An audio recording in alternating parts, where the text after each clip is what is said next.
We thought we'd have two microphones. We've only got the one, so it'll be like that. We'll do that. I'll have to keep my microphone technique tight. But Simon and Glenn, I would like to explore with you guys, take us back to, well, 1960-something, 70-something. It's not nice to judge a lady's age, but yeah. And just tell us a little bit about why you're carrying this jacket. Is that okay? I'm not used to this. I've thought a lot about this between when Gareth first asked me to come and sit down, and I asked to have Glenn sitting next to me so that we could bring some equally creative but very different viewpoints to the big subject. Most of what I'm going to talk about didn't come out of Warrnambool, it came out of slightly further down the coast.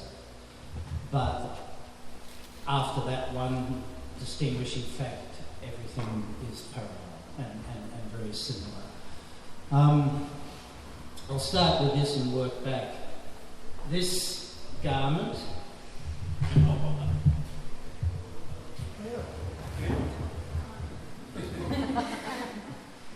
Okay, what this actually is, and again I had to really think about this because it's a bloody long time ago, but I've just been brought undone entirely. What this is one of the very first things Quicksilver ever made outside of broadsheets. So it comes very early in, and to give you a little bit of context, Rip Curl started first. Rip Curl was started, we all grew up in Middle Brighton. I lived in 202 St Kilda Road on the beach road opposite the bars. 206 was Doug Warbrick, Claw, one of the founders of Rip Curl. And then another 7 doors up from that, so 213, was John Law. So all of us, and then Rob Brooks just a few blocks back, etc., etc. So many of the key names that made up the Torquay Mafia came originally from the Bay region in Brighton, and I was a lot younger than those guys back then. I was the kid that got thrown in the back of the panel van while they were sat up the front. And we drove down to Torquay, and we all went to colleges. By that stage, Claw and those guys were at university doing various studies. Brian Singer was studying science. Alan Green was studying accounting. So all of these people actually truncated their education to move down to Torquay and go surfing. Now, it's not something I'd recommend now. The world's very different. And we could live off the fat of the land. You can't do that anymore. That time's gone. But the spirit that allowed people to turn their backs, and it's a very hard thing. I think Gareth's just done a really lovely job of walking us through history. And history is an extraordinary resource and an extraordinary range of possible influences and experiences that we can all draw on, but unless you were there, you actually don't know. So it's very hard to share certain things, it's very easy to share other things. What happens as a result of that, as a rule, is what gets written is the stuff that's easiest to deal with. But the actual human element, the quality of spirit that engendered those things, that's not so easy to pin down. And it's really handed down orally. I think it's one thing, even in this modern world with all of our technology and everything else, we're very close to something that's very ancient when we try to share these aspects. And it does take somebody who did it to sit and talk about it. when we were young, Torquay and Warrnambool, I can remember Warrnambool back in those days. It was a rugged place and it was a tough place, and Torquay was very similar. The people that started the surf industry had their direct lineage back to the Melbourne Boxing and Wrestling Institute in Spencer Street. They were tough boys. And names like Joe Sweeney, who found Bell's Beach, and all the characters that came in that era, the era before ours. What went on in Torquay, I was only a little kid when I first got down there. I was just 13. I was just 13, still 12. And what I saw, no kid that age should ever see. It was really wild, and there were no rules. There was not even any police resident in the town back then. And the police would come in for the holiday periods, but during the year, it was a place and a time apart. And why I'm saying all that is that the wildness and it drew people, and I think it's something I still feel down here. It's partly why I moved down here, why we brought our children down, because there's a type of freedom and a type of honesty and a type of human integrity that gets lost when there's too much affluence. It doesn't go away, it's just harder to find. And affluence starts to override some of the more deep and binding things that make a human community possible. And I don't want to rave on too much, but where I see parallels and why I said yes to Gareth, what I see now here and what I saw back then, I was only a young kid then, but I had a brain in my head and I could recognise opportunity, and I knew we could do something very special down there because of who we all were and what we were capable of. And what that was a very small community of people with a shared love of surfing and a shared love of the coast. I see that here now. And how that expresses itself, I think every person's got to find their connection to that, and then the expression of that will find its way out quite naturally. But if you are starting anything out, you've got to come from what you love and not what you want. So that's the first thing I'd like to give you as something to sit with. Because in the journey, if you don't have that love, you won't have what it takes to keep it on course.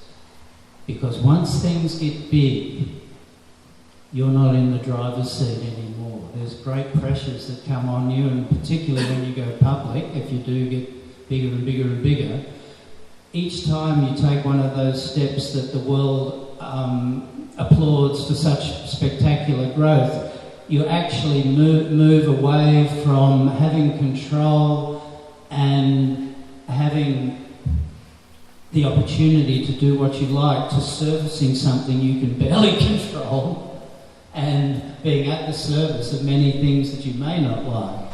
And to do that well and to keep it on course and to keep the heart and soul of it true is something that can only come from a deep love to begin with. And there are other things you can't control. Timing. Torquay led the surf industry right around the world, but it was timing too, like we didn't create that moment in history, we just happened to occupy it. Do you understand? That what we did have was enough intelligence to know that there was a moment and to recognise what its attributes were and to respond to it intelligently. And one of the things we did for that was to come down to Fletcher Jones. And I came down twice. I came down just with Alan Green, the founder of Quicksilver, for the first trip. And then I came down with the two founders, Alan and John Law, for the second trip. And we spoke at length. Alan was deeply inspired by the social vision that Fletcher Jones embodied.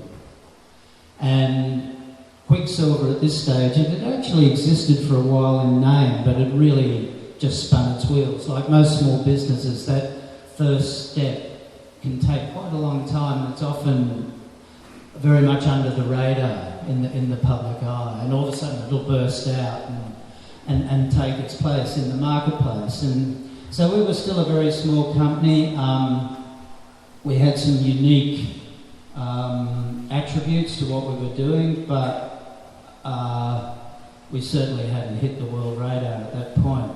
So we came down, the first talk we had was almost entirely about the actual vision, the fact that the houses were built like they were around the factory, the fact that the people got shares in the company. These were the things Alan came down to really try and understand. And perhaps unfortunately to some degree at that point, a lot of the initial vision that made the company so unique, Fletcher Jones itself, it was moving through a transition that in the end, a lot of that vision was lost. So we came at a pivotal time, and I can remember looking around at the product and thinking, this mightn't last that much longer because I'm not so sure what's on the cutting table now is what the people really want anymore. And it was a very poignant and very moving time. Alan is not a man of much emotion as a rule, unless he's had a bit to drink. And I know he was really, I don't know what the right word is, he was throwing it around inside his head on the way home, and back then when we drove a distance like this it took a lot longer. And so we talked it through over and over again, because we had over 100 employees. We had all the people that were sewing the product out the back. We made everything within the building itself in a small town that really had nothing to offer the world except all the skinheads used to come down at Christmas and pick fights with the surfers. That was pretty much what went on in Torquay before we kind of did this stuff. And he really wanted to keep the women there. He really wanted to keep that connection to community. He saw the struggle that was happening here, and I don't think it was ever resolved. I think it was a very powerful foretaste of what our industry would face decades later. And Alan was no fool. I think in some deep sense he had and I'm just sharing things that I've thought about since we first started talking about it. Because every one of you that takes on a project like we're looking at here, you're going to experience all of these things, and you need, I heard the word mentorship. I think it's a wonderful word. I think for far too long we've lost sight of some of the most common sense parts of education, like apprenticeship. Whatever happened to an apprentice? Whatever happened to a tech school?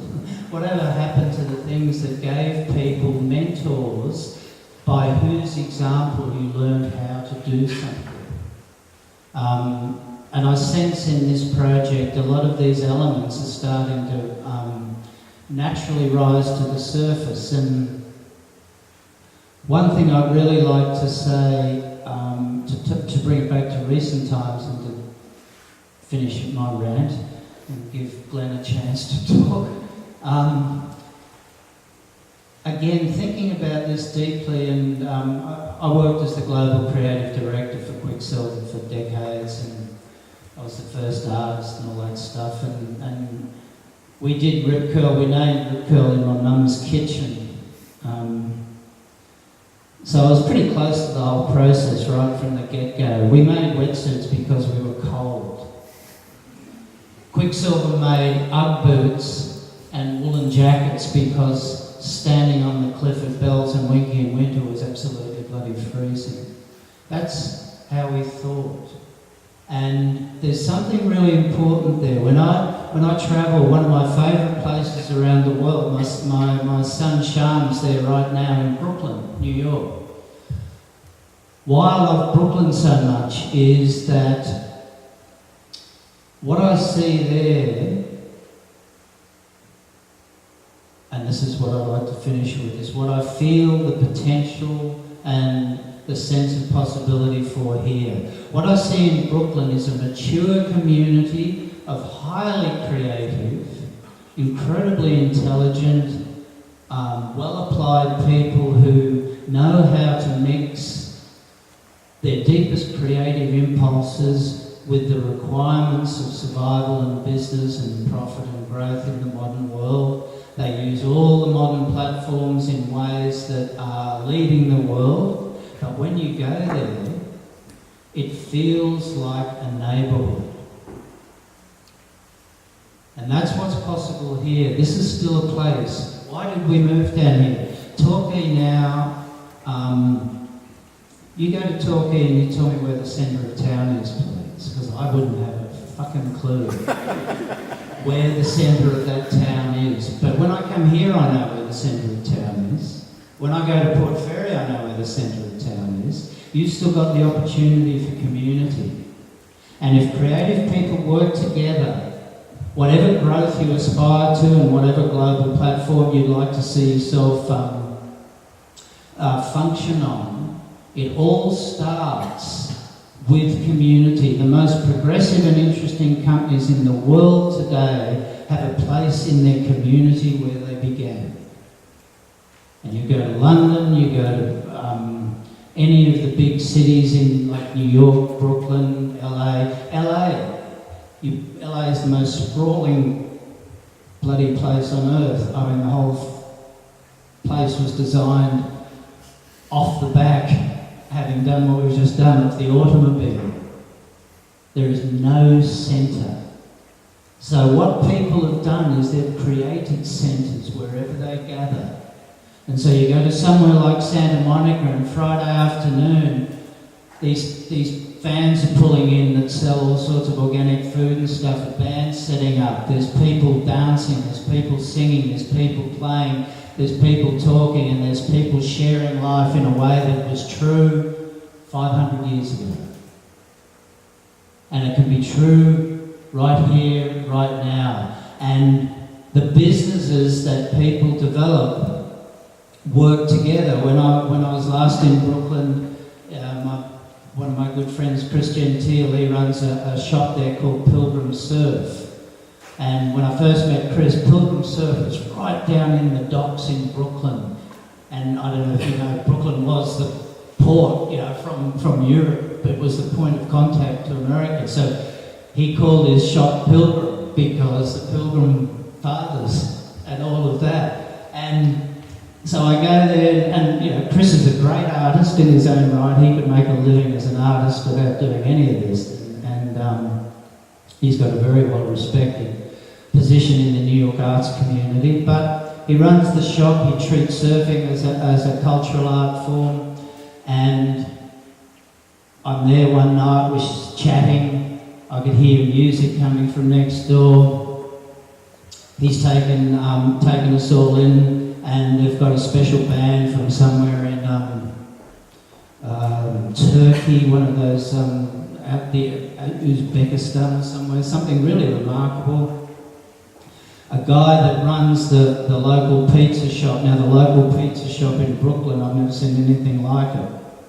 You go there, and this is all possible here. This is what I'm saying is, it's like Coffin Sally on absolute steroids.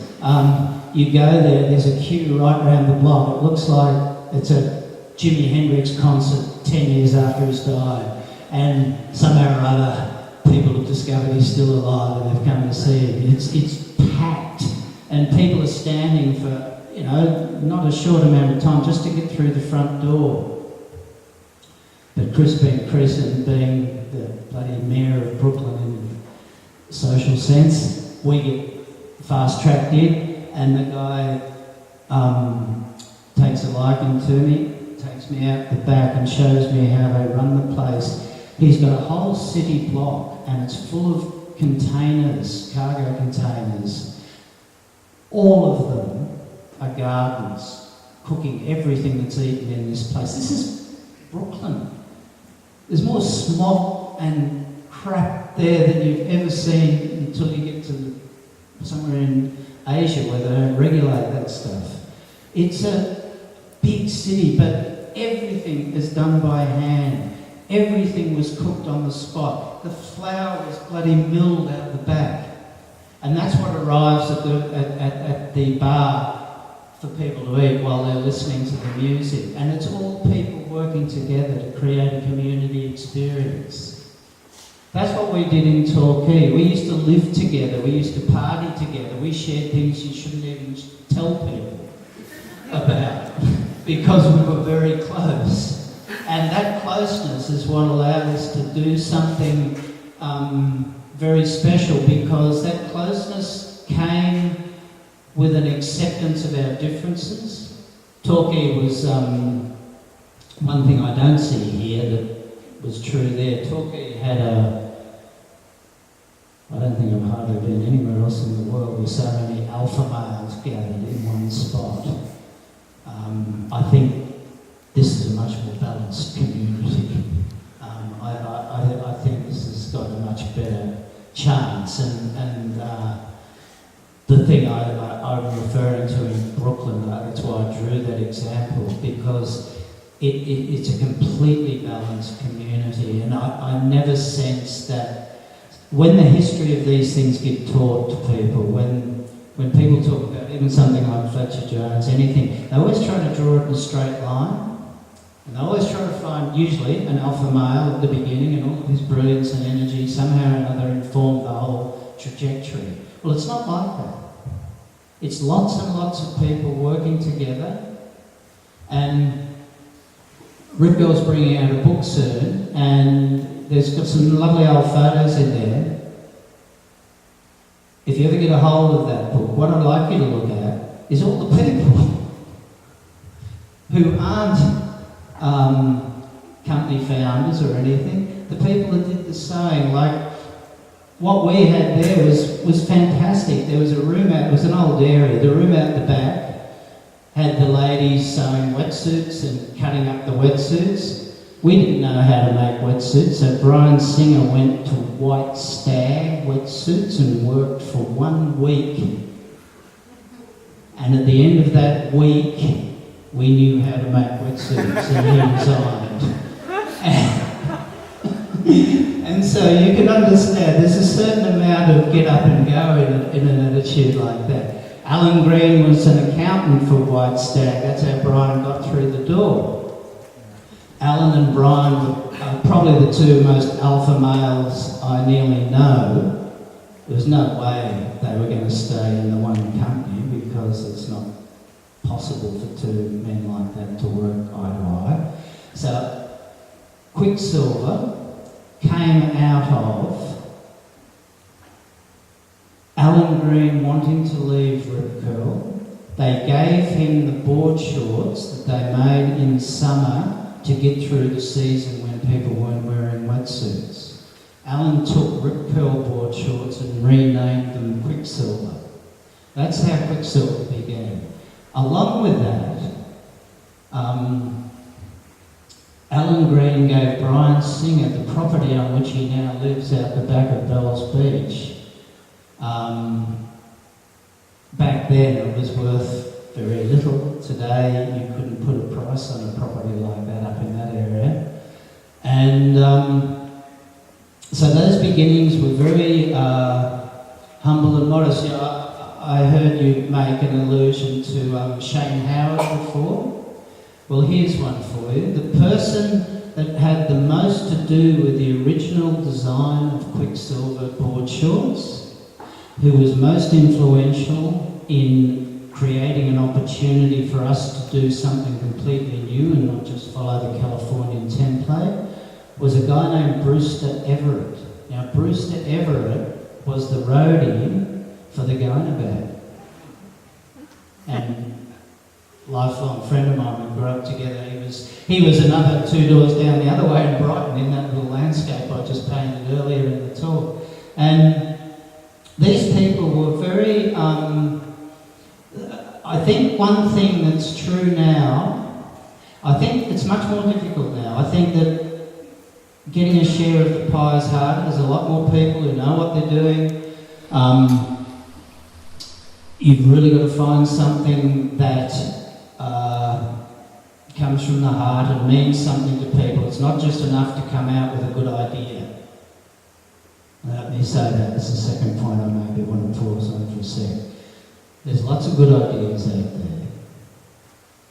And most people, if they're smart enough to do nothing for at least an hour a day, will come up with a few good ideas. If you're too busy, you probably won't. But if you've got the intelligence to just stop and do nothing for at least a little bit each day, you're sure to come up with some good ideas. I'm a big advocate of doing nothing.